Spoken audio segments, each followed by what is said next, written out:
ኢትዮጵያ ውስጥ አሁን ከምናውቃቸው አይ ቲንክ አሁን ከ40 በላይ ፖድካስቶች አሉና ከነዛ ውስጥ በጣም ስኬታማ የሆኑ ፖድካስቶች አንዱ ያንተ ነውና በመጀመሪያ ላይ ፖድካስት ያዋጣል ግን ምን ያህል ሰዎች አሉ ምናቃቸው በጓደኝነት ደረጃ ቼክ የሚያደርጉ የሚደውሉልን?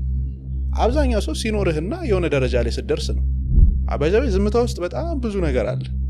ትልቁ ፓወር አለ ብዬ የማስበው ዝምታ ውስጥ ነው። ሞር ዝም ባልን ቁጥር ኢነርጂቲክ እየሆንን ነው የምንሄደው። ሞቲቬሽናል ስፒች በደንብ የሚያስፈልገው በዚህ ሰዓት ላይ ነው። ምክንያቱም ስንት ሰው አለ አሁን ባለንበት ሰዓት ይሄን ፖድካስት በመንሰራበት ሰዓት ስንት ሰው አለ ራሱን እያጠፋ ያለ ራሱን ለማጥፋት እየተንደረደረ ያለ ስንት ሰው አለ በብዙ አይነት ሱሶች ውስጥ ያለ ሰው ምን ያህል ሰው አለ ከራሱ ጋር የተጣላ የተጋጨ ትዳሩን ሊፈታ ጫፍ ላይ የደረሰ like is not about ትችላለሽ ምናምን እኮ አይደለም እኮ ሞቲቬሽናል ስፒች። የትኛውም ሰው መጀመሪያ ራሱን ሳያበቃ ለማንም ሰው አይደርስም ሪያሊቲው ማለት ነው አይባልም። እኔ በዛ ነው ማምነው አሁን ባልከው ሐሳብ ማለት